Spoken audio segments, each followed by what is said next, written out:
Hello, my name is Talip Küçükcan. I welcome you on behalf of TRT World Research Center, the digital debate session. Today, we have got an expert panelists, and we will look at post-Arab Spring situation. So far, we have looked at different countries, but today our focus will be Egypt, which is one of the most influential countries in the Arab world in particular, but also in the Muslim world because of its culture, because of its geography, because of its geopolitical importance, and because of its cultural and religious, I think, capital that sometimes exerts its influence outside Egypt. When Arab Spring started, there was a hope that democracy will come, better political representation will take place, and prosperity and economic development will follow. But when we look at the reality on the ground, I think these promises, or the expectations at least, did not come through. I think Egypt was one of them. In the early stages of Arab Spring, there was an expectation that political representation will take place. And for the first time in Egyptian history, there was free elections, and there was the election of Morsi. But after a while, he was deposed by the military intervention. I think issues and aspects. And now let me introduce my panelists to you. Dr. Maha Azam, welcome to join us today. Thank you very much. And also Mohamed al-Masri. Mohamed, welcome to join us. And Samir, thank you very much for being with us today. Thank you. Well, Maha Azam is head of Egyptian Revolution of the Brussels Initiative. And Dr. Azam is a leading policy expert on the Middle East and political Islam, with reference to Egypt, of course. She was Associate Fellow, Middle East and North Africa Program at Chatham House between 2002 and 2015. She was also an advisor on the MENA panel at the British Academy for the Humanities and Social Sciences. She is very active in academia and also in the think tank environment. And Dr. Sami Shiata, he is the Colin Mackey and Patricia Maloney de Mackey Associate Professor in Middle East Studies in the Department of International and Area Studies at the University of Oklahoma. He was previously taught at the American University in Cairo, Columbia University, New York University, Georgetown University, just you name it. And he is a very prolific writer. One of his books title is Shop Floor Culture and Politics in Egypt. It was published in 2009 and then republished with a new title.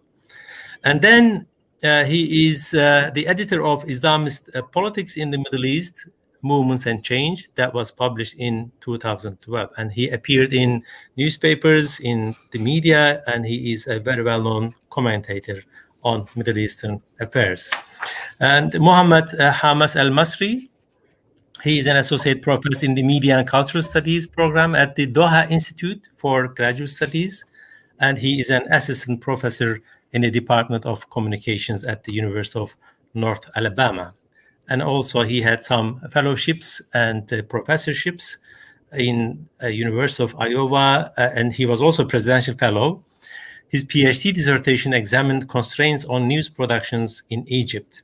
He was assistant professor at Qatar University, and also he was at the American University in Cairo. Well, thank you very much for joining us today. Let me begin with Maha Azam. Well, since the coup of July 2013, there have been no promising signs, as far as we can see, to push more democratization in Egypt. And how do you see the hopes, expectations of the people who supported democratization? Is there a hope for those people, for Democrats, to keep their expectations alive in Egypt? The situation in Egypt is critical, and it is there for everyone to see. Egypt has suffered under dictatorship for decades. Before the coup, the only opening up were the free and fair elections of 2012, following the uprising of 2011. And it was a hope not only for Egypt, but for the region as a whole. But I think we have to realize that authoritarian rule is very entrenched throughout the region. and Egypt is no exception. Post-colonialism, all these states of North Africa and the region as a whole suffered from one kind of dictatorship or another, whether in the Levant, in Iraq and Syria, with Baathism, whether in North Africa under different kinds of dictatorships. And among the worst of these dictatorships has been that in Egypt from 52 onwards. These systems are extremely entrenched. They have the might of military forces, which they control. And in the case of Egypt, they also control, the military now controls the economy. It always has to some extent, but increasingly so. The social dynamics at play are such that you have a country and a society that has lived in fear for decades upon decades. That barrier of fear was broken in 2011. And every so often, a particular group engages in such a way with the political system by speaking out, whether it's journalists, whether it's members of civil society, whether it's broad political and social groups such as the Muslim Brotherhood or others. They do defy the system and they do defy autocracy. And the biggest defiance that we saw recently was 2011 and free and fair elections in which the Egyptian society as a whole participated in 2012. That was overturned. It was overturned by a military and interests in Egyptian society and regionally that fear nothing more than democracy. They still fear it now. Now you ask the question of whether those who participated in the hope of a democracy in Egypt are willing to carry on. I believe it is more imperative than ever that they carry on. I believe once you have even tasted a second of freedom, you want it. And even if you haven't, you realize that the full weight of injustice and tyranny has to, at some stage, be broken. The Egyptians are no different to others across the world. We've seen this struggle in Europe historically. We've seen it in South America. We've seen it throughout the world. It's a very difficult struggle to ensure rights and freedoms when there is dictatorship. Egypt is under the iron fist of a dictatorial system that is supported by regional powers and international powers, foremost among them the United States of America and other countries in Europe that profess or are democracies and profess that they uphold human rights. It is an uphill struggle for the Egyptian people, but I believe there is no alternative but to break the hold of dictatorship. And for Egyptians abroad, particularly because they have the freedom to speak and to organize and to make their voice heard, to call for the end of dictatorship in their country.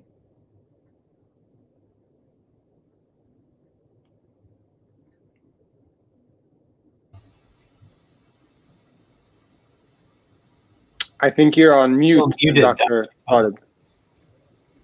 Well, thanks for reminding me. As Maha has already said, international powers, some of them have supported the coup, unfortunately. And that, I think, has created a supportive environment for the coup government. But two countries were exceptional, Turkey and Qatar. These two countries distanced themselves from the coup, and they have supported transition to democracy in Egypt. And now, when we look at these two countries, they host many Brotherhood members and also many people who participated in the revolution in 2011. But now Turkey and Qatar seems to be having some sort of rapprochement between Egypt, Turkey, and now actually in the last couple of weeks we have seen Turkey and Egypt now are having some sort of talks. Do you think this will make an impact on the voices of the opposition who are now present in Qatar and in Turkey? Well, it's a really good question. It's in some ways it's a hard question to answer because I think things are still sort of unfolding. The relationships are kind of evolving, but what we know is that some voices have already been impacted, right? I mean, it's difficult to make causal claims, and I don't want to sit here and make causal claims and why something happened, but we know that just in the last couple of months, a couple of very prominent television personalities were shut down. These were people who I'm talking about Mu'taz Matar and Mohamed Nasser. These are people who had many millions of followers on their daily news programs. They're no longer with us on the air. Most recently, just within the last 3.5 weeks or so, there's a young man who has been working for Al Jazeera Mubashir for many years, and somebody that I know quite well personally because he's had me on his programs on Al Jazeera Mubashir. His name is Rabia al-Sheikh, and he went to Egypt not only to visit family but to work. I mean, it was part of his job. He thought that things were safe because of the recent kind of as we talked about the recent evolution in the relationship. And he ended up getting arrested, and he remains in jail. And so we already have evidence, as I've said, that voices are being affected, right? I think that anecdotally, I've spoken with a number of people here in Doha, right? And it's interesting to hear the different sort of perspectives. I know that there are some people who are already kind of self-censoring a bit, who are saying, well, we need to start, being careful. And I know there are other people who have said, I'm not changing my tune. Nobody has said anything to me. I'm talking about people, including people in journalism, academics, analysts. These are people who are continuing to write and continuing to express themselves freely, and they haven't been reprimanded in any way. So it's complicated, as things like this often are. As for me, I personally don't have any intention of censoring myself. I'm an academic. I write. I speak analysis, and so I think we're just going to have to keep an eye on it going forward. I do think it's a critically important question. It's a critically important issue, as you kind of alluded to. These are really powerful voices. They're powerful voices for Egyptians that are inside Egypt that can't speak, that are effectively voiceless. So this is what the Egyptian government has wanted for many years. They wanted to silence the people abroad. They've bent over backwards to try to either arrest people or silence people. And now, as we've seen, they've had some success. Well, I think there are different forums and venues that the opponents of the current regime can express themselves, and social media is one of them, for example. So they can relocate themselves, not physically, of course, but in a discursive manner. So I mean, there are unlimited ways of, I think, engaging in the opposition actions. Now, Professor Samer, I just would like to pick your brain on that. So we have been talking about the opposition, and of course, when we talk about opposition, we don't have this, monolithic opposition. And there are different voices. And in an op-ed you wrote for the New York Times in 2013, you noted that in Egypt, Democrats were pitted against liberals. Soon after the coup, a number of prominent Egyptians have left the country. Now, some others, of course, in jail at the moment.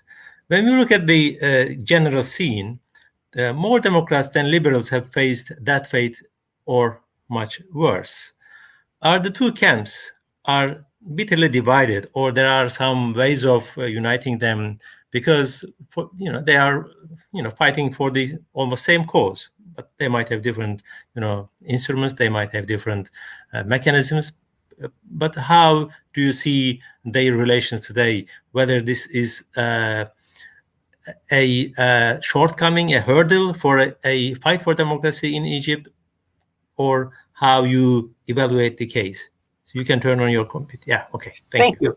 Yes, well, I think the first thing to say is, not so much with reference to that article, which was written many years ago, because I was somewhat playful with how I defined who liberals were and who Democrats were.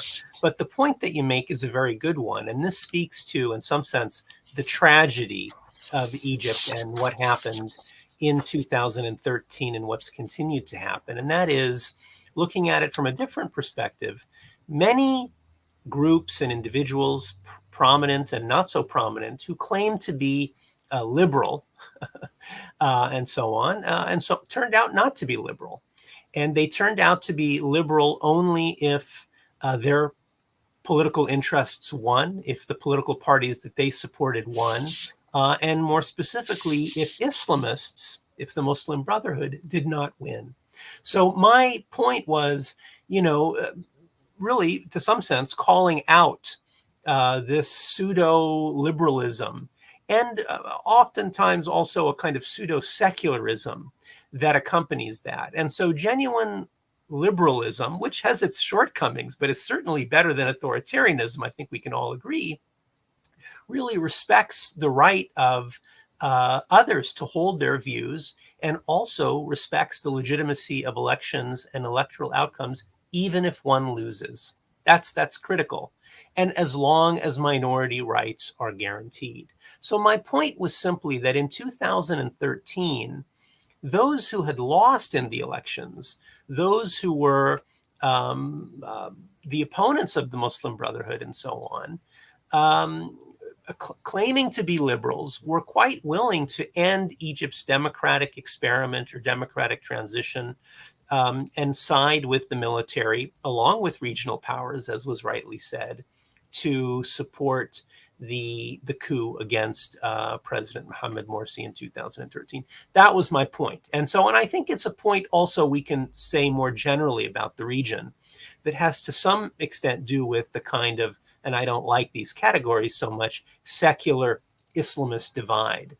That oftentimes those who claim to be secular and they're really not secular, and so on, and who claim to be liberal and they're really not liberal, are really at their core so vehemently, so viscerally anti-Islamist that they're willing to support authoritarianism, repressive regimes, illiberalism, the trouncing on political freedoms and so on, to keep Islamists out of power. That was simply the point. And that's really quite tragic because I think it speaks to the possibility, or it narrows, I don't want to say eliminates, but it reduces the possibility of not only democracy but from coming about, but democratic consolidation, right? That's what we really kind of want to get to, democratic consolidation. Well, thank you very much. I think that's an important observation, that when it comes to the Islamists, there is another camp, and they contradict themselves actually with regard to principles of democracy, pluralism, etc., just to oppose so-called Islamists. Maha, you made a very strong, I think, statement and observation in the beginning, and you talked about some tragic impact and results of the coup. Now, of course, the opposition has been silenced, but when it comes to the political prisoners in, that is yet another tragedy, briefly alluded to. So how many prisoners, political prisoners, are in Egypt, and how they are treated, whether there is any room for legal and political, let's say, opening that in the future they might be released or fairly treated in Egypt? Can you turn your computer, the voice on, please? Yeah. Apologies. Can you hear me now? Yes. Well, yeah. The situation with political prisoners in Egypt is grave. Egypt itself, in terms of the Interior Ministry and the record of names and military trials and so on, indicate that Egypt has over 60,000 political prisoners. There are other numbers that are touted that claim they may be even over 100,000 political prisoners. The situation is dire. Egypt is a country that has enforced more political executions than ever before in the number of years since the coup. It has carried out torture, which is recorded by leading human rights organizations, not by the opposition, but by Human Rights Watch and by Amnesty International, by United Nations bodies. There is a systematic process of detaining people if they dare speak out on allegations of being involved in terror. There are issues regarding the conditions in prison, which again have been cited over and over again by human rights organizations.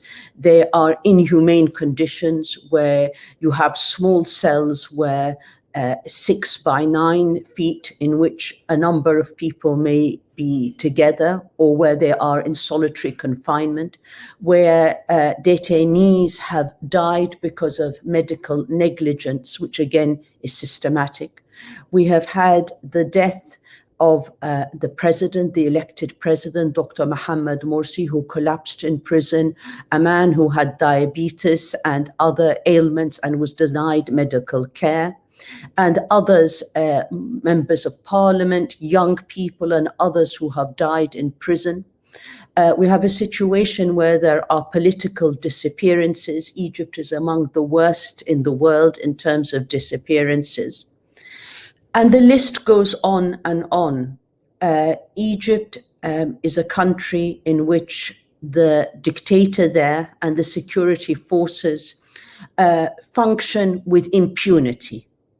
And I repeat the word impunity, because despite the statements by human rights organizations, powerful statements and powerful research, and we as Egyptians, forget about opposition, Egyptian families, Egyptians inside and outside are grateful for the work done by these human rights organizations. But what is lacking is the political will. The political will on the part of the United States, on the part of Western governments, to really take serious action in terms of sanctioning the dictatorship, in terms of sanctioning those who we know by name in many cases who are responsible for the torture, for the atrocities, for example, that happened in Rabaa in 2013, which was described as the worst massacre in the modern history of Egypt. No one has been held accountable. And so the lack of political will has enabled the dictator in Egypt. It has enabled him, it has empowered him, and it has allowed him to carry on in terms of the human rights abuses that will not stop. He is afraid.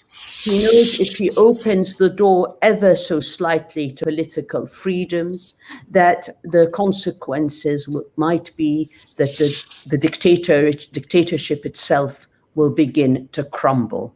And therefore, he's holding on with an iron fist, and he is supported by regional powers. This is not in the interests of anyone. It's not in the interests of the Egyptian people. It's not in the interests of the United States or its allies. This is an explosive situation. The denial of rights and a poor economy in which the majority of people live under the poverty line is a very serious situation. And you combine that with the level of human rights abuses that are unprecedented. This situation needs to be addressed by the international community and with a new political will. Maha, thank you very much. But this is a little bit a pessimistic, I think, picture that we have already seen. And expectation from the international community to be fair and to be very active in this part of the world, using human rights issues or pressing the governments. This is something that we haven't seen much. And I think the Western governments and the international community is very selective in pushing some governments to democratize. So we need to see this hypocrisy, I think, double standard there too. Thank you very much. Mohamed, let's come to you, because I think whatever happens in the Middle Eastern countries and in North Africa, they are connected with each other. Whatever happens in Tunisia, Egypt, or some Gulf countries, they have influence on each other. Now, let's look at Tunisia and its impact on Egypt today. There is a problem in the Tunisian transition to democracy. There was a big hope that Tunisia sets a good example, one of the best examples in the Arab world, in the Muslim world.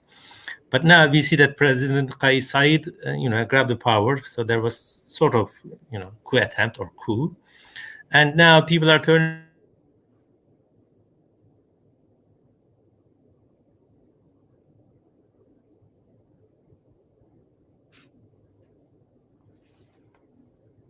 I think we've lost Dr. Talib, or is that just me? I think Yes. you're correct, but I think you got the gist of the question. Yeah, I got the gist of it. I think Go ahead. yeah. I'll go ahead and answer to the best of my ability.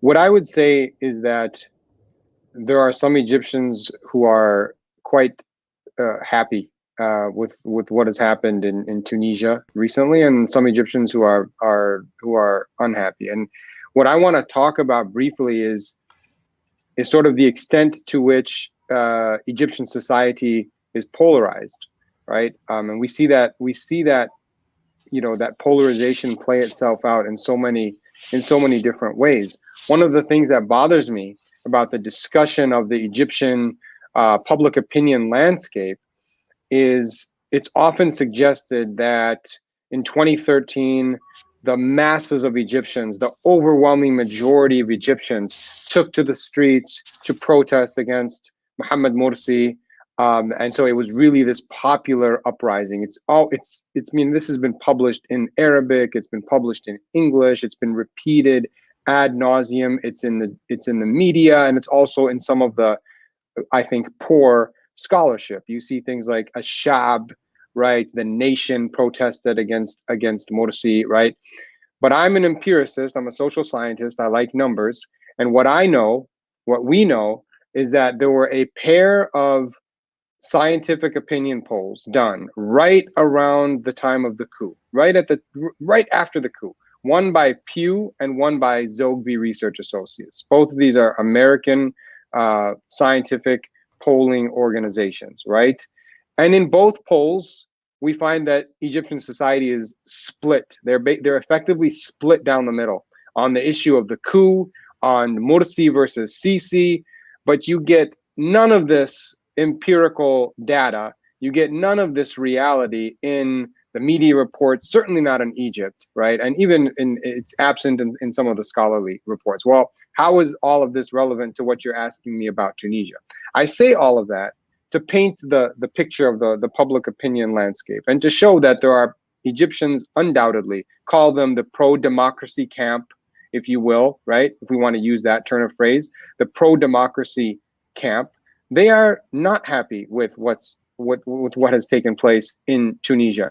And let me say that camp has grown increasingly desperate, I think. I think we have to be honest about that. There is a growing sense of despair. We are now 8 years out. I think there's a sense among pro-democracy Egyptians, not just activists and political figures, but even just lay people.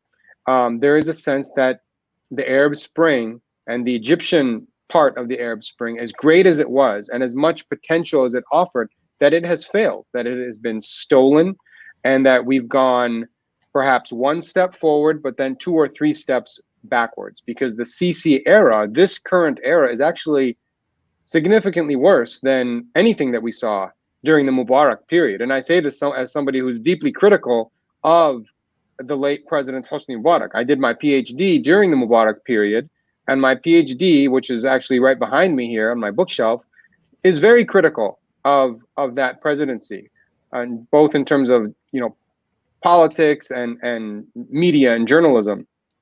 But things have regressed. So people are increasingly desperate, And I think what happened in Tunisia has kind of further cemented that sense of despair. But there's the other camp, the pro-Sisi, the pro-authoritarian camp. They're sitting back and really they're gloating with a lot of what's taking place, right? Not just in Tunisia, but elsewhere, and saying, look, we told you that it was not a good idea to try to do these, these protest movements. These movements were just attempts to destabilize nations and the region. And right now, they're enjoying themselves. Well, thank you very much.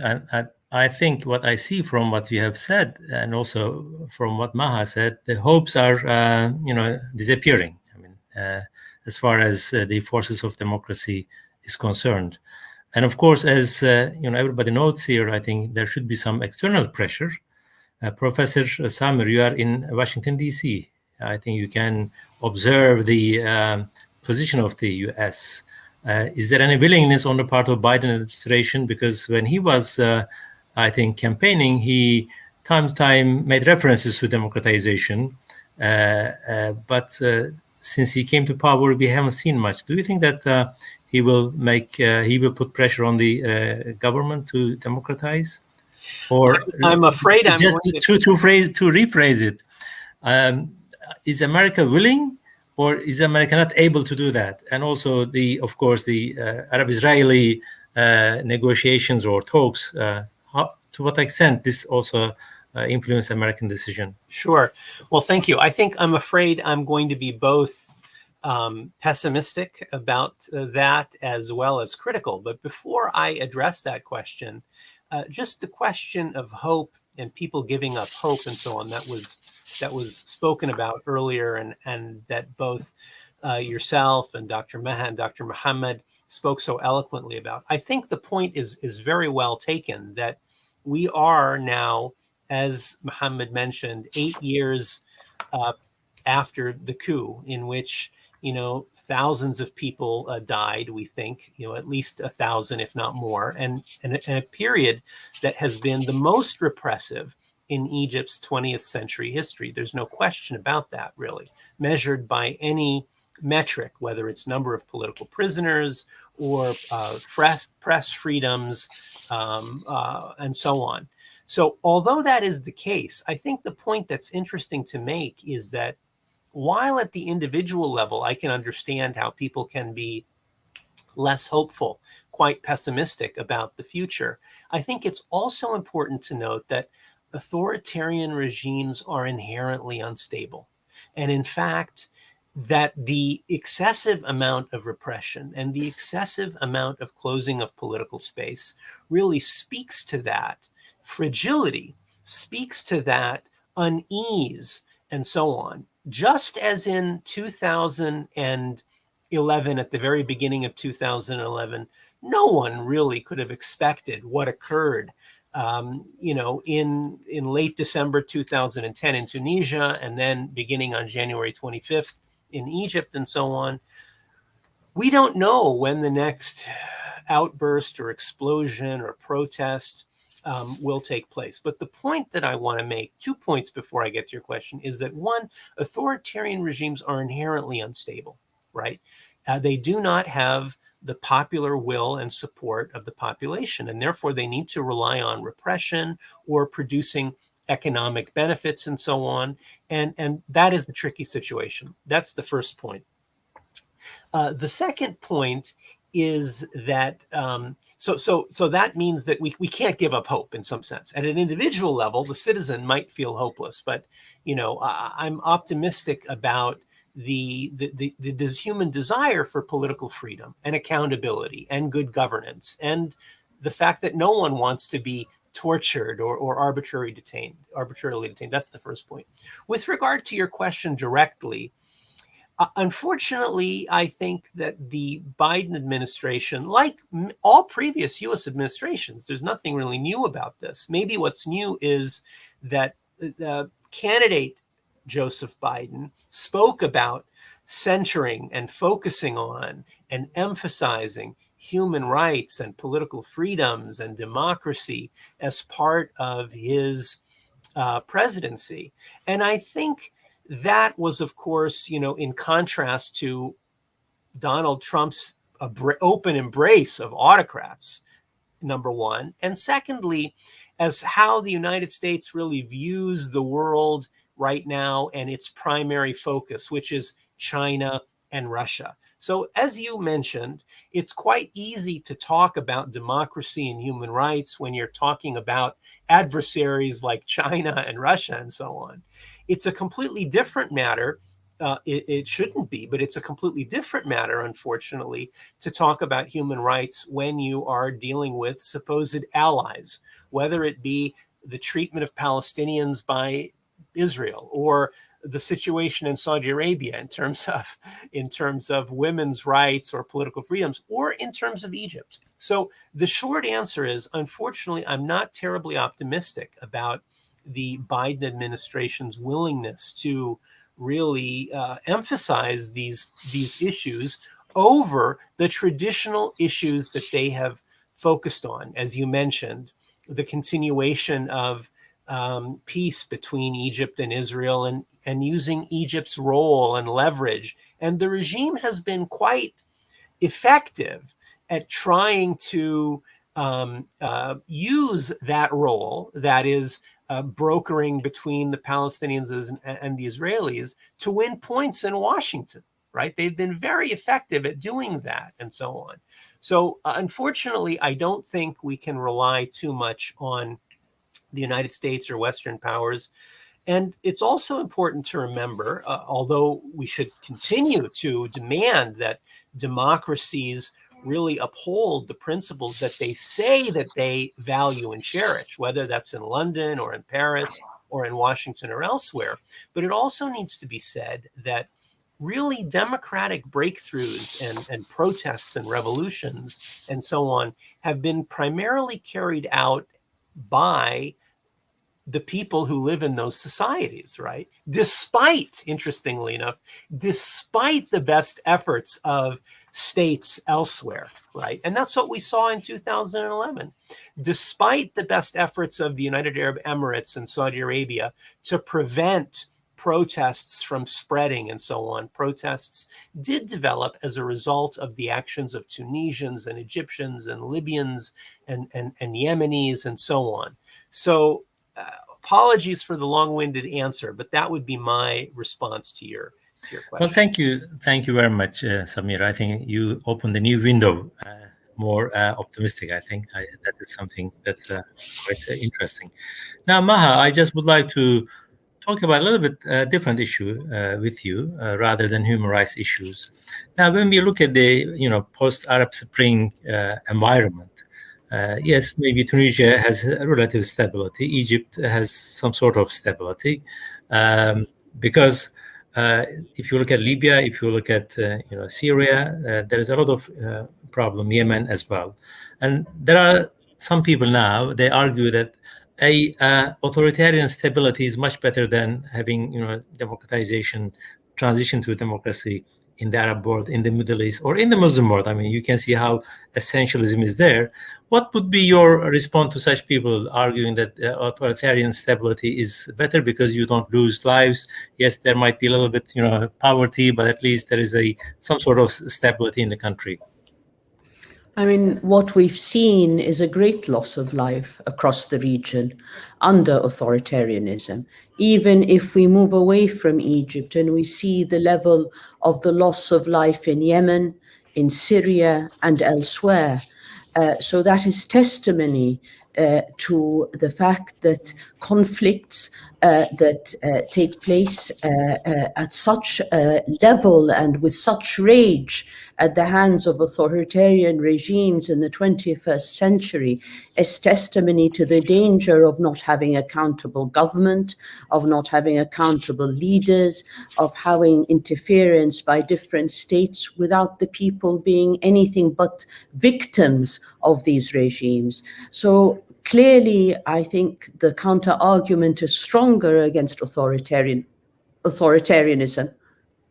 Hello, can you hear me? Yes, we can hear you. Yes. All right. So I think also I would like, in a sense, to clarify this issue about pessimism versus being optimistic. I think I'm certainly not pessimistic. I think the reality on the ground is we face a grave danger from these authoritarian regimes. And it's not that we should in any way believe that the balance of power on the ground can be changed from outside. But I think it's important that we point a finger very clearly to those who enable such regimes, especially when they are democracies, when they speak of human rights, and when they are strong enablers. Because essentially what we're seeing in the region, as I've said before, is a very explosive situation. Democracy can offer good relations with the United States, democratic regimes in our part of the world. The Middle East can create a better terrain for stability, a better terrain for fighting terrorism. Democrats are not going to support terrorism, but on the contrary, authoritarian regimes play havoc with societies. They themselves ensure that there is both the terrorism of the state, and they will also support, when necessary across the borders, terrorist activity. So on the contrary, I think after the coup of 2013 and after what we have seen in terms of the backlash from the old order against the promise of a new democratic order, that can't be rolled back completely. What we're seeing is a hiatus. What we are seeing is if you like, a counter-revolution in some parts of the Arab world, and an entrenchment of the old order, or an attempt to entrench itself. But it's already been shaken, and it cannot respond to the requests of, in the case of Egypt, for example, where half of the population is under 30 years of age. How is a regime that is authoritarian and above all corrupt going to respond to that?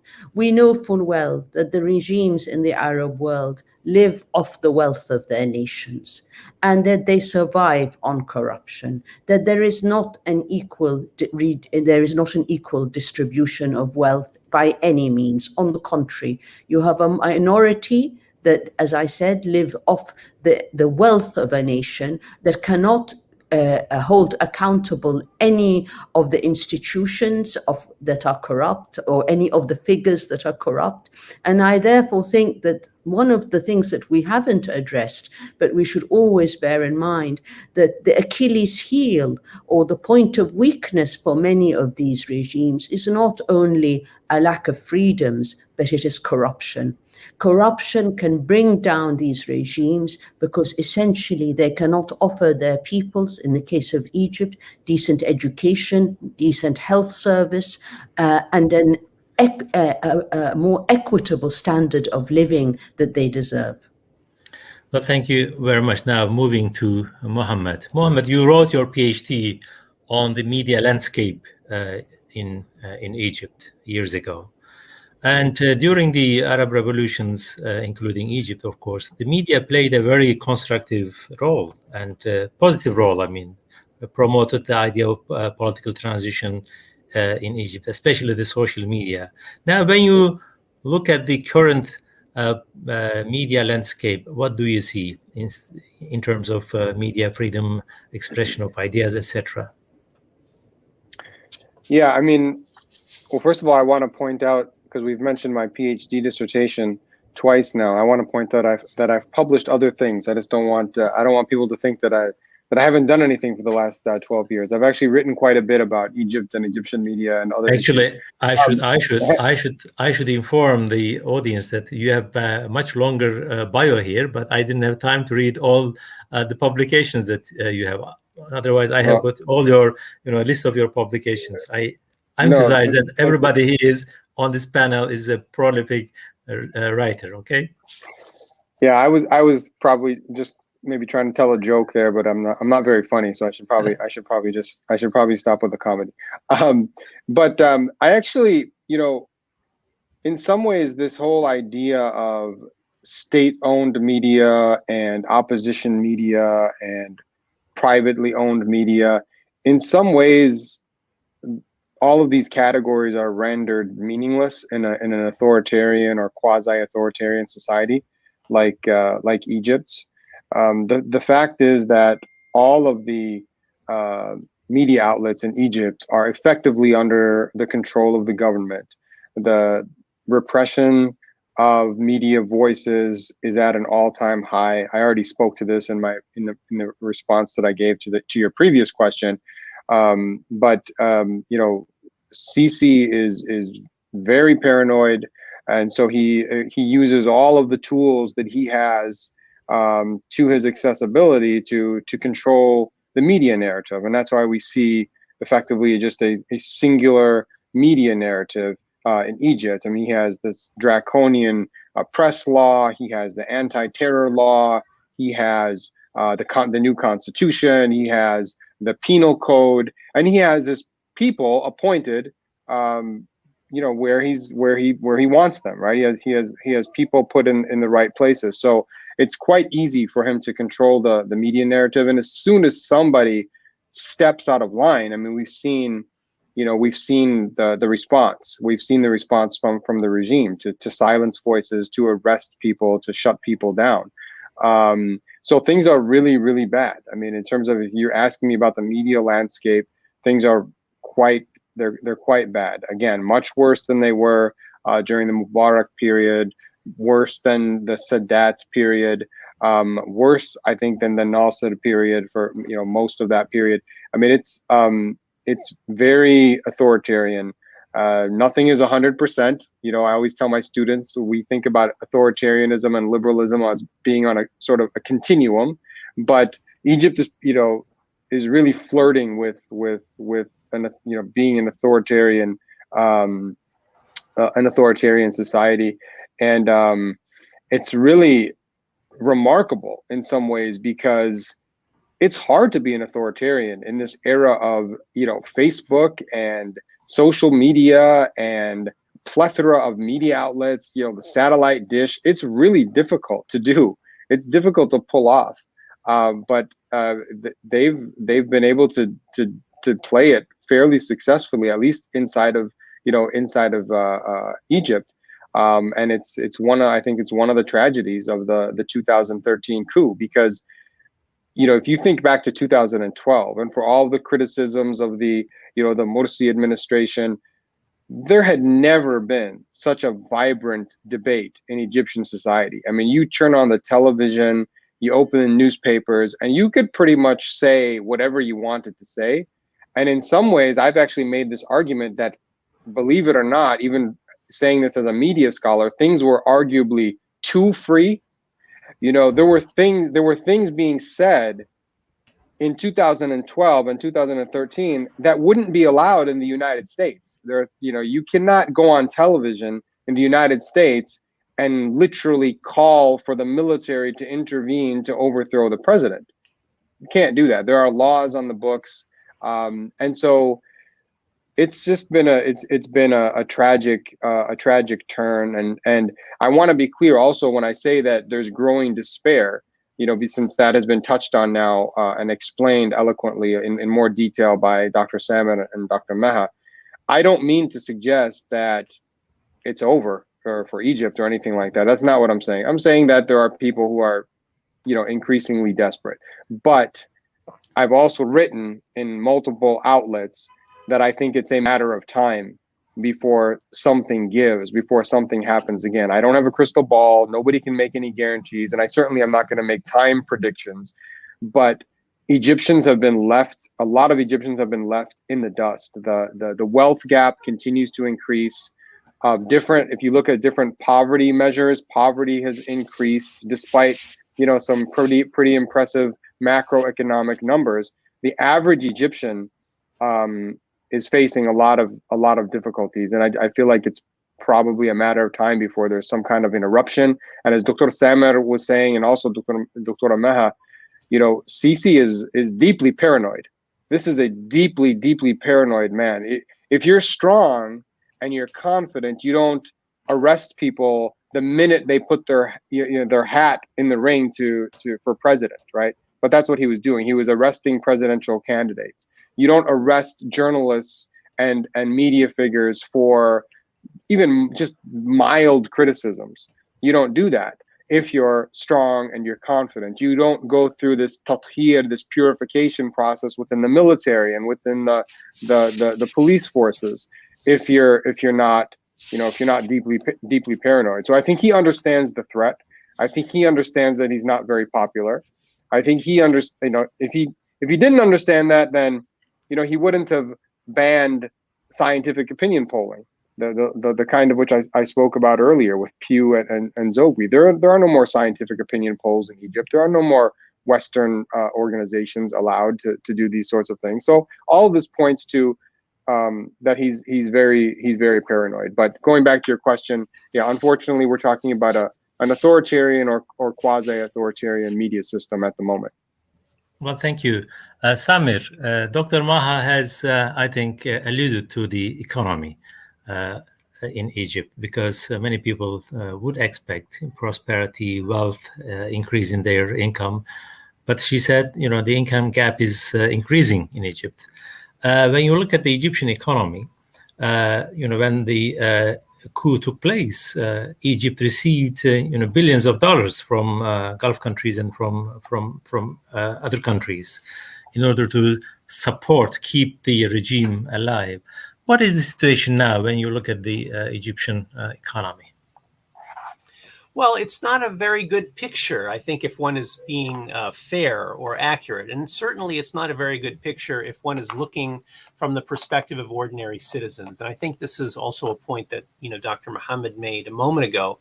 And that is that you can have wonderful macroeconomic indicators of growth and of high rates of GDP growth and foreign direct investment and so on.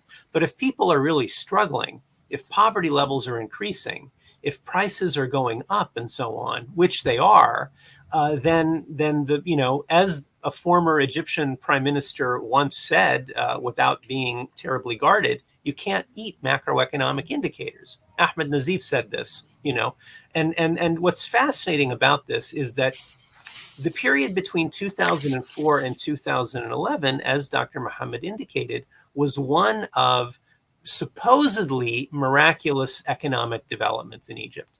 You had GDP growth rates of 6% and 7% multiple years in a row. You had the World Bank designate Egypt the top reformer multiple years in a row. You had high rates of FDI, foreign direct investment, and so on.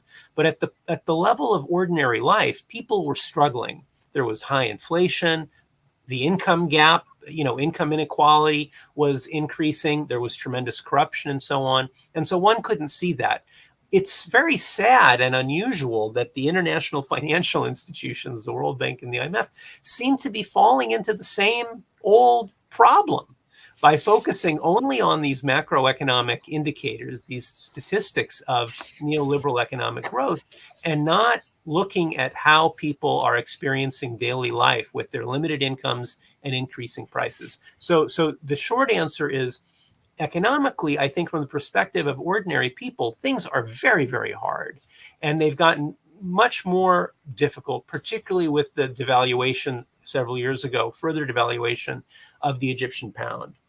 Interestingly enough, also, the regime seems to be touting an economic development program that focuses on massive infrastructural projects and a new capital and roads and bridges and so on that glitter for a while and so on, but do not, really improve people's lives.